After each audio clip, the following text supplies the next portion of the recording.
प्रेरणादायी व्यक्तीची कथा जी आपल्यापर्यंत कधी पोहोचलीच नाही सांगणार आहे. रुक्माई राऊतची. जेव्हा भारत ब्रिटिश साम्राज्याच्या अधीन होता, 19व्या शतकाच्या दरम्यान रुक्माई एक हुशार मुलगी होती, जिच्या आयुष्याने केवळ तिच्या कुटुंबालाच नाही, समाजालाही विचार करायला लावलं. बालविवाहासारख्या परंपरांनी तिच्या स्वप्नांना आळवं येण्याचा प्रयत्न केला. तिच्या संघर्षाने फक्त तिच्या वैयक्तिक आयुष्यावर नाही तर न्यायव्यवस्थेवर आणि समाजावरही परिणाम केला. आमच्या विभागाने या नाटकाच्या माध्यमातून रुक्माईच्या आयुष्यातील एका महत्त्वाच्या टप्प्याला सादर करण्याचा प्रयत्न केला आहे. अगं रखू, काय करतायस ग तू? अहो बाबा, तुम्ही आलात? आई कुठे आहे? पाणी भरायला गेली.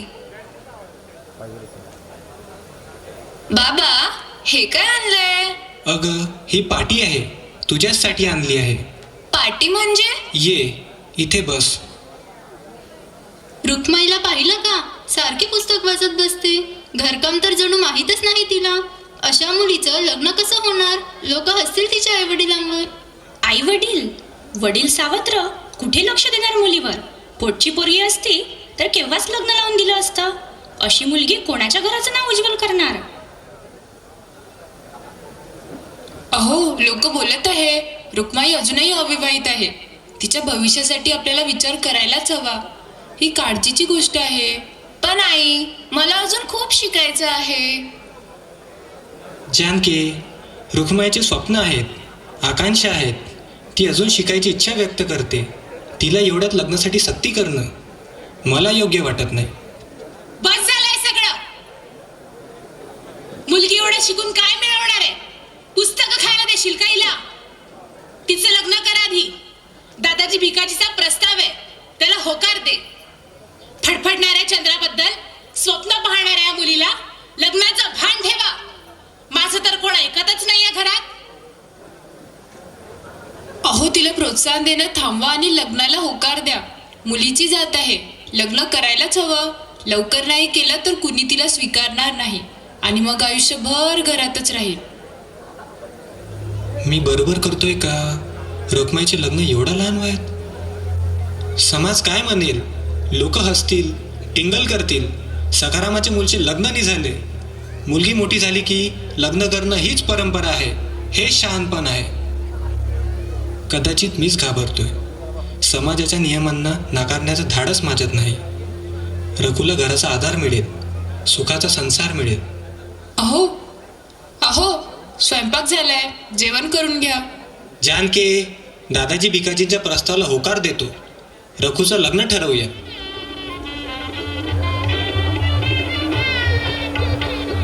रुक्माईचं बालपण संपलं आणि तिचं तारुण्य समाजाच्या अंध परंपरांच्या ओझ्याखाली हरवलं. रुक्माईचं लग्न धनाजीसोबत ठरवलं गेलं. त्यावेळेस तिला एक नवरा नव्हे तर एक दारूच्या नशेत बुडलेला माणूस लाभला. दादाजी, जो पती म्हणून जबाबदारी घेऊ शकला नाही, जो घराचा आधार न बनता स्वतःच्या व्यसनांच्या आहारी गेला. सखारामने रुक्माईसाठी एक सुंदर संसाराचं स्वप्न पाहिलं होतं. शांततामय घर, हसणारी मुलं आणि रुक्माईचं यशस्वी जीवन. पण भाग्यात लाभलं तुटलेलं लग्न, नशेचा अंधार आणि एका वडिलांच्या अपरंपार वेदना. लग्नाच्या 9 वर्षांनी सुद्धा रोज एकच शोध. अगं, किती वेळ त्या पुस्तकात डोकं घालून बसतेस? नवऱ्याची सेवा करणं नाही शिकवलं का तुला? तुला कसली शान आहे व? हे जेवण बनवलं तू?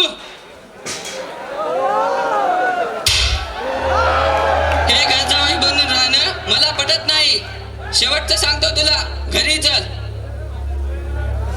अहो बाबा, तुम्ही आलात? तू ठीक तर आहे ना ग? हो बाबा. रघु, माझं बाळ, माफ कर या बापाला. मी तुझं आयुष्य उद्ध्वस्त केलंय ग. समाजाच्या दबावाला झुकलो मी. समाजाच्या दबावात मी तुझं आयुष्य ठरवलं.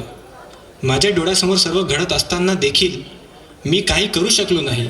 पण तुला आता अजून अत्याचार सहन करायची गरज नाही. तुझा बाप आहे तुझ्या पाठीशी.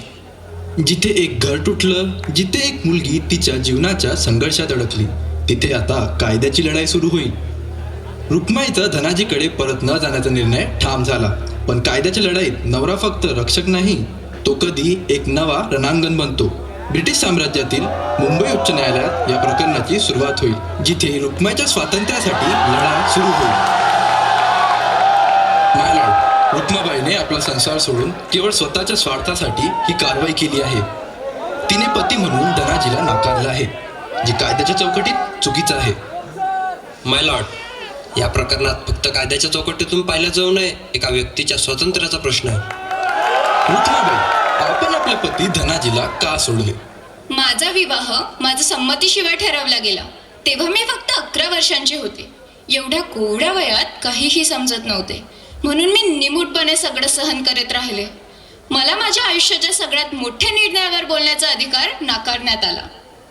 आपण असे म्हणता की तुम्ही मुली होऊन आपला निर्णय घेतला नाही, परंतु त्याच वेळी तुम्ही 11 वर्षाच्या वयात लग्न केलंय. रुक्माबाई, कायद्यानुसार तुम्ही एज ऑफ कन्सेंट ॲक्टच्या वयागटात बसता. माय लॉर्ड, रुक्माबाईचे आरोप आहे की ती 11 वर्षांची असताना लग्न करण्यात आले आणि त्यामुळे ते या लग्नाला मानत नाही. परंतु कायद्याशी रुक्माबाईचं वय हे एज ऑफ कन्सेंट ॲक्टमध्ये कानूनी आहे. 11 वर्ष ही विवाहासाठी योग्य वय मानली गेली आहे. म्हणून माय लॉर्ड, मला असं वाटते की रुक्माबाईच्या आरोपांवर चर्चा करण्याचा कोणताही कारण नाही. कायद्याने तिला या लग्नावर काहीही प्रतिवाद करायचा अधिकार नाही. That's all my lord. Rukmabai, तुम्ही 11 वर्षी विवाह केला. एज ऑफ कन्सेंट कायद्यानुसार वैध आहे. तुम्हाला तुमच्या कुटुंबाच्या इच्छेविरुद्ध वागण्याचा हक्क नाही. तुमच्याकडे 2 पर्याय आहेत. तुम्ही दादाजीसोबत विवाहात राहा किंवा तुम्हाला 6 वर्षांची तुरुंगवासाची शिक्षा भोगावी लागेल. मला माझ्या इच्छेविरुद्ध विवाह बंधनात अडकण्यापेक्षा तुरुंगवास पत्करणं अधिक मान्य आहे. मी स्वतःच्या स्वातंत्र्यासाठी संघर्ष करायला तयार आहे. तुम्हाला 6 वर्षांच्या तुरुंगवासाची शिक्षा सुनावण्यात येत आहे. कायद्याचे पालन करणे आणि न्यायालयाचा आदर राखणे हे तुमचे कर्तव्य आहे.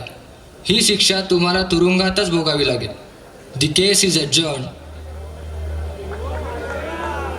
हे आश्चर्यकारक आहे, नाही का? ब्रिटिश साम्राज्याच्या 1882च्या एज ऑफ कन्सेंट कायद्यानुसार मुलींना 10 वर्षांच्या आयुमध्ये लग्नासाठी योग्य ठरवण्यात आले होते.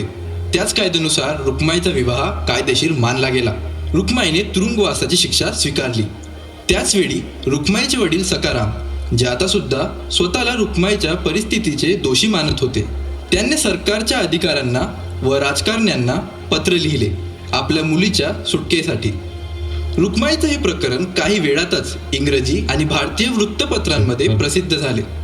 त्याच्या वाढत्या आवाजामुळे ऐतिहासिक प्रकरणाने 9 महिन्यानंतर राणी व्हिक्टोरियाच्या हस्तक्षेपातून रुक्माईच्या तुरुंगवासाची शिक्षा रद्द करण्यात आली. मात्र या प्रकरणाने महत्त्वपूर्ण परिणाम दिला. कायदेधारक आणि समाज अधिक विचारशील झाले. महिलांच्या हक्कांवर वादविवाद झाले आणि याच प्रकरणाने एज ऑफ कन्सेंट कायद्यात सुधार करण्यात आले. कायद्याची ही सुधारणा विविध आगामी कायद्यांच्या ठरावासाठी एक महत्त्वपूर्ण टर्निंग पॉईंट बनली. रुक्माबाईने आपल्या शिक्षणाची पुढील वाटचाल कठीण परिस्थितीतून केली. 1888 मध्ये ब्रिटिश भारतातील पहिली महिला डॉक्टर होण्याचा मान मिळवला. माझ्या प्रिय बांधवांनो आणि भगिनींनो, आज मी तुमच्या समोर उभी आहे हा केवळ एक सन्मानच नाही, तर ती एक जबाबदारी आहे. मी समाजाच्या बेड्यांना तोडून आपला हक्क मिळवला, पण मी हे सर्व केले कशासाठी? यत्र नार्यस्तु पूज्यन्ते रमन्ते तत्र देवतः यत्र तास्तु न पूज्यन्ते सर्वास्त्र फलक्रिया.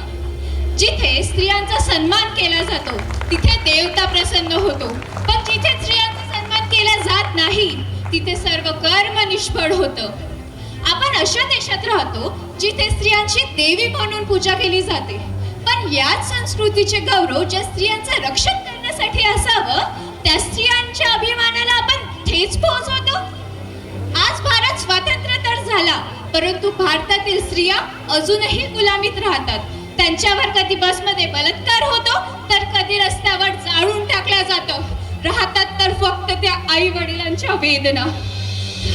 खूप झाल्या त्या निर्भया, खूप झाले ते जिल्हे हाथरस, खूप पेटलं त्या आई वडिलांच्या घरातील धारणी.